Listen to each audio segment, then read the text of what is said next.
कि Glenn Maxwell जो है वो 100% फिट भी नहीं थे, लेकिन क्या खेले ग्लेन मैक्सवेल, क्या कमिटमेंट। जिस तरह अफगानिस्तान ने बैटिंग की और जिस तरह 7 आउट किए हुए थे, उनको समझ ही नहीं आ रही थी कि वो कहाँ पे जाएं, कहाँ पे भागें। अगर वो भाग भी रहे थे तो ग्लेन मैक्सवेल उनको भागने नहीं दे रहा था। तो ग्लेन से ग्लैडिएटर और मैक्सवेल से मैक्सिमस, ये ओडीआईज की बेस्ट एवर इनिंग्स है। अभी तक उस इनिंग्स का जो खुमार है वो ख़त्म नहीं हो रहा कि heavens want Pakistan to be in semifinals. आपने सिर्फ एक आधे मैच में अच्छा खेला तो आपके चांसेस जो हैं वो डेवलप हो गए। That was once in a life time.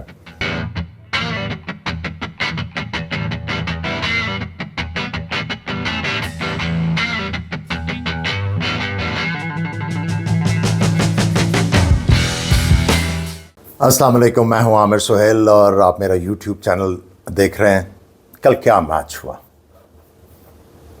जिस तरह अफगानिस्तान ने बैटिंग की और जिस तरह 7 आउट किए हुए थे, कोई सोच भी नहीं सकता था कि ऑस्ट्रेलिया वहाँ से मैच जीत जाएगा।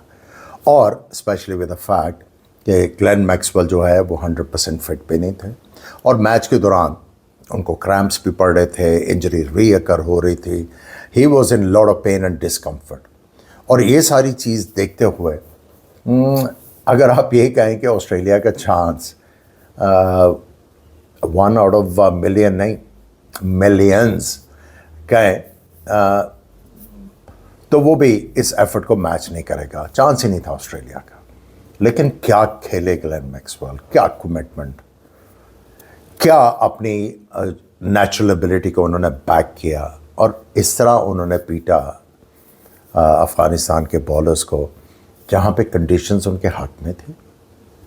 ऐसा मेस्मराइज किया उनको कि उनका ब्रेन फ्रीज हो गया। उनको समझ ही नहीं आ रही थी कि वो कहाँ पे जाएं, कहाँ पे भागें। अगर वो भाग भी रहे थे तो ग्लेन मैक्सवेल उनको भागने नहीं दे रहा था। किधर बॉल किया उधर शॉट, और कमाल रेसी stroke, you name a stroke he played it, और ऐसा एफर्ट कि कमाल। तो मैं तो उनका जो है ग्लेन मैक्सवेल से नाम जो है वो डालूंगा। आपने शायद वो ग्लैडिएटर मूवी देखी हो, तो ग्लेन से ग्लैडिएटर और मैक्सवेल से मैक्सिमस। और ये मेरा ख्याल है उनका जो एफर्ट है, ये नाम उनको बड़ा सूट करता है। It says it all. कमाल कमाल बैटिंग की उन्होंने। और मैं समझता हूँ कि ये जो उन्होंने इनिंग्स खेली है, ये ओडीआईज की बेस्ट एवर इनिंग्स है, बेस्ट एवर। अगर आप सारे सिचुएशन और सर्कमस्टांसेस और उनकी टीम की पोजीशन को सामने रखें, तो मैं समझता हूँ इन हालात में 200 रन करना has to be the best innings ever. और आप देखें कि उनके साथ उनके कप्तान थे जिन्होंने भरपूर साथ दिया और उनकी एबिलिटी के ऊपर यकीन किया। 68 गेंद खेले और 12 रन किए, और 200 की पार्टनरशिप इन दोनों के दरमियान हुई, जिसमें से सारा तकरीबन स्कोर ही मैक्सवेल ने किया। So what an effort, what an innings. और अभी तक उस इनिंग्स का जो खुमार है वो ख़त्म नहीं हो रहा। और हमें जो है वो बहुत ही ज़्यादा इस इनिंग्स की लज्जत इसलिए आई कि अगर अफ़गानिस्तान ये ऑस्ट्रेलिया के ख़िलाफ़ मैच जीत जाता तो पाकिस्तान के लिए बड़ा मुश्किल हो जाता to qualify for the semifinal. Specially अगर मैक्सवेल जल्दी कहीं आउट हो जाते तो जो मार्जिन ऑफ विन था, डिफीट जो था, विन एंड डिफीट, वो बहुत बड़ा था। उससे ना सिर्फ अफ़गानिस्तान का रन रेट इम्प्रूव होना था, बाकी 2 टीमों के लिए बहुत बड़ी थ्रेट हो जानी थी, और पाकिस्तान ने भी काफ़ी ज़्यादा प्रेशर फील करना था। तो ये जो कल सारा कुछ हुआ है, I think it's a divine help for Pakistan. मैं इसलिए मैं ये कहूँगा कि heavens want Pakistan to be in semifinals. अब हमें भी जो है इन सारी चीज़ों को सामने रख के जो है वो हिम्मत करने की ज़रूरत है, ताकत लगाने की ज़रूरत है, दिमाग इस्तेमाल करने की ज़रूरत है, स्किल्स इस्तेमाल करने की ज़रूरत है। इतना बड़ा चांस आपके पास आ गया है। इतनी मीडियोकर परफॉर्मेंसेस से आपने सिर्फ एक आधे मैच में अच्छा खेला तो आपके चांसेस जो हैं वो डेवलप हो गए to land in the semifinal.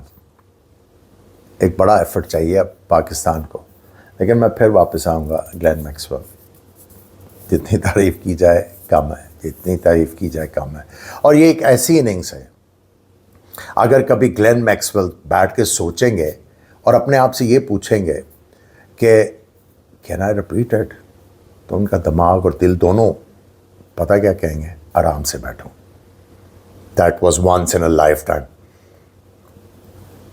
Excuse me, ये रोज रोज इस तरह की इनिंग्स नहीं खेली जा सकती।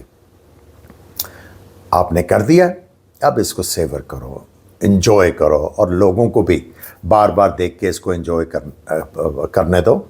अब हो गया जो होना था, अब वापस जो नॉर्मलाइजेशन की तरफ आ जाओ और जो है और क्रिकेट के ऊपर कॉन्सेंट्रेट करो, उधर ही स्टक ना रहो। कमाल इनिंग्स थी, मैं तो इसको बार बार देखूंगा। मैंने इसकी जो पूरी रिकॉर्डिंग है, the moment Maxwell arrived at the crease, और बॉल बाय बॉल इसको मैं दोबारा देखूंगा। और मैं समझता हूं कि जब दोबारा देखूंगा तो इसका और ज़्यादा मज़ा आएगा, जब तीसरी दफ़ा देखूंगा और ज़्यादा मज़ा आएगा। फिर आपको हर गेंद से पहले जो है माइंडसेट रीड करने में आसानी होगी कि मैक्सवेल सोच क्या रहे हैं, बॉलर क्या सोच रहा है, वन स्टेप अहेड किस तरह रह रहे हैं। सो फैंटास्टिक एफर्ट, फैंटास्टिक एफर्ट। आज इंग्लैंड का मैच हो रहा है, बहुत अच्छी पिच है। इंग्लैंड ने जो अपनी साइड में चेंजेस किए हैं, making more sense. Harry Brook को वापस लेके आया, मैं समझ रहा हूँ कि वो बड़ी अच्छी फॉर्म में थे, मुझे समझ नहीं आई उनको ड्रॉप क्यों किया, लेकिन वापस लेके आए। आई नो कि इट्स टू लेट, लेकिन फिर भी दे will be playing for their pride. एक बहुत बड़ी टीम है, लास्ट वर्ल्ड कप जीती हुए डिफेंडिंग चैम्पियन थे, लेकिन बिल्कुल ऑफ द बॉयल थे, बिल्कुल जो है इनका कोई कॉम्बिनेशन नहीं चला। और प्लेयरों में वो कमिटमेंट नज़र नहीं आ रही थी, प्लेयरों में वो एफर्ट नज़र नहीं आ रहा था, प्लेयरों से जो इंटेंसिटी रिक्वायर्ड थी to compete in a world cup वो बिल्कुल नज़र नहीं आए, बॉलिंग बैटिंग दोनों में।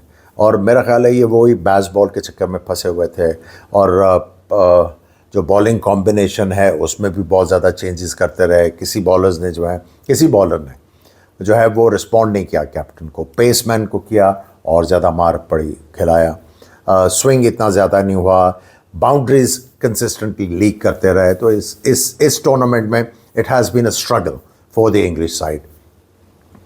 आज के मैच में इन्होंने अच्छा स्टार्ट लिया, अच्छी पोजीशन में है, पिच भी अच्छी है। मैं समझता हूँ कि गस एटकिंसन इस मैच में कोई इम्पैक्ट क्रिएट करने में कामयाब होंगे, प्रोवाइडेड अगर वो राइट अप्रोच और राइट लाइन और लेंथ के ऊपर बॉल करते हैं, आके इनटू द पिच बॉल करते हैं, मुसीबत ला सकते हैं प्लेयर्स के लिए।